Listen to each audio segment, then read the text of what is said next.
Fanny Gilardi, la patronne du club de sport, dont certains prétendaient ici qu'elle était une sorte de Madame Claude en herbe, et qu'elle connaissait tous les secrets de la ville, remontait petit à petit la file, et s'arrêtait à la hauteur de Bruno Valmer.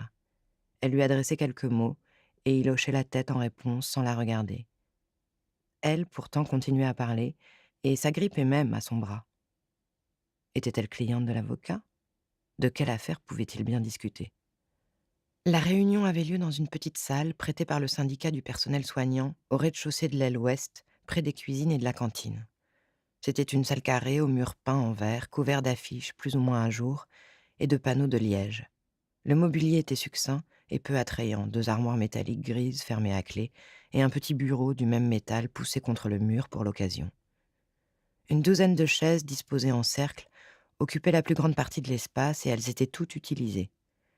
Il y avait là Gaël Bouchard, Estelle et sa grande sœur Valérie, Aurélien, un jeune homme très pâle qui portait un bandage autour de la tête, son frère aîné Frédéric Gorino, coiffeur vedette dans le plus beau salon de la ville et moniteur de tennis à ses heures, une psychologue rondouillarde aux cheveux gris, longs et frisés, ainsi que 3 autres victimes survivantes du café du centre, accompagnées de leurs proches.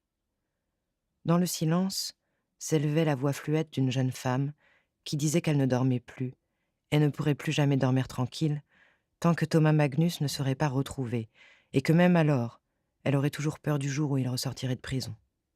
Quand elle se tut, la psychologue regarda ses patients par-dessus ses lunettes.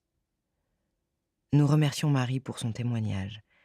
Quelqu'un d'autre veut prendre la parole? Il y eut divers mouvements, et Valérie se racla la gorge. Je m'appelle Valérie, je ne fais pas partie des victimes, mais si vous permettez, j'aimerais dire quelque chose. Mais bien sûr, Valérie, tout le monde ici a le droit de dire ce qu'il veut. Merci. Je comprends ce que vient de dire Marie, mais je voudrais quand même lui dire que rien ne prouve pour le moment que ce Thomas Magnus est coupable. Les regards qu'elle croisa autour d'elle lui parurent indifférents ou hostiles, mais il n'y eut pas de protestation manifeste. Reprit la psy, vous avez raison de souligner, Valérie, que toute personne est présumée innocente. Et c'est pour ça qu'il s'est enfui en tuant un gardien? S'exclama une autre femme, assise à côté de Marie. Aucun gardien n'a été tué, dit Valérie. Ça, c'est pas faute d'avoir essayé. Vous défendez un drogué qui tue des gens et blesse des innocents, c'est ça? Je ne défends personne, je ne suis pas avocate, dit sèchement Valérie.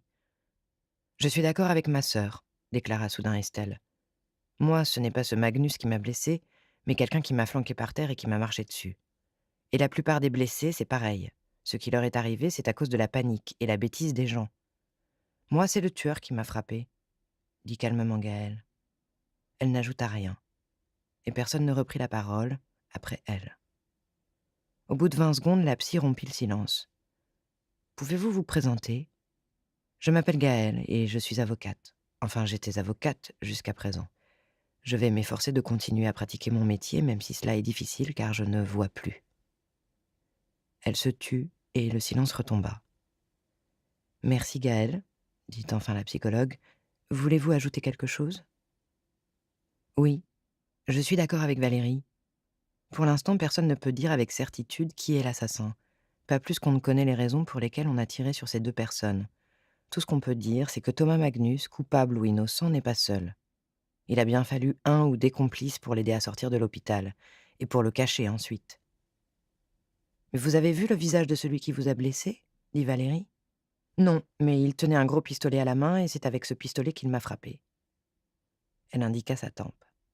« Moi aussi j'aimerais qu'il soit mis en prison et condamné, mais je n'ai pas peur de lui. Ce n'est pas à moi qu'il en voulait, sinon il m'aurait tué aussi.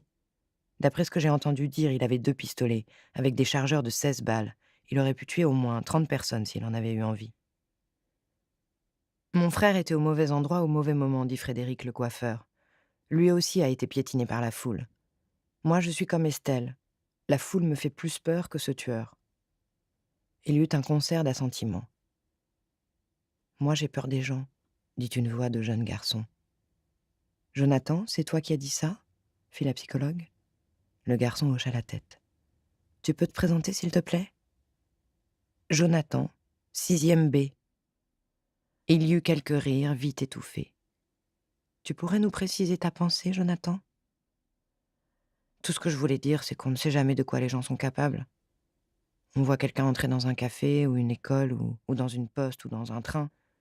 Et qu'est-ce qui nous dit qu'il ne va pas sortir une arme de sa poche et tirer sur tout ce qui bouge? Moi, je sais que si je pouvais, je ne sortirais plus jamais de chez moi. Alors autant se tirer une balle, dit Aurélien, le jeune frère du coiffeur. Moi, dès que je sors de l'hosto, je vais en boîte. Quelques rires suivirent. 2 autres personnes voulurent intervenir. Attendez, attendez, dit la psychologue. Pas tous à la fois, s'il vous plaît.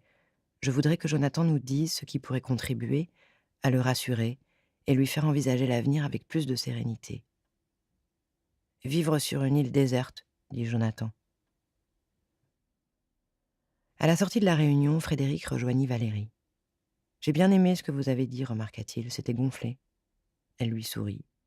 Elle trouvait qu'il se la pétait un peu avec ses cheveux bouclés et sa chaîne autour du cou, mais son sourire était contagieux.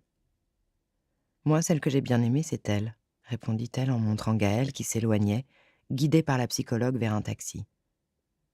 Vous avez une raison particulière de douter de l'innocence de ce Magnus ou c'est par principe?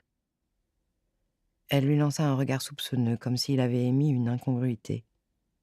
Par principe, dit-elle sèchement. Excusez-moi. Elle se mit à courir vers le taxi, mais c'était trop tard. Celui-ci avait déjà démarré et s'éloignait. Frédéric la regarda songeur. Elle l'intriguait. Son téléphone sonna et il décrocha. « Je reviens de l'enterrement, dit Fanny Gilardi. Ce serait bien que tu passes. »« Au club ? » ?»« Non, chez moi. Je vais prendre une douche et me changer. »« Mais normalement, je dois retourner à la boutique, dit-il. »« Eh bien, tu n'as qu'à prévenir que tu as un rendez-vous chez ton banquier. C'est un peu ça, non ? » « Ok, Fanny, soupira-t-il. Tu sais toujours trouver les mots qu'il faut. »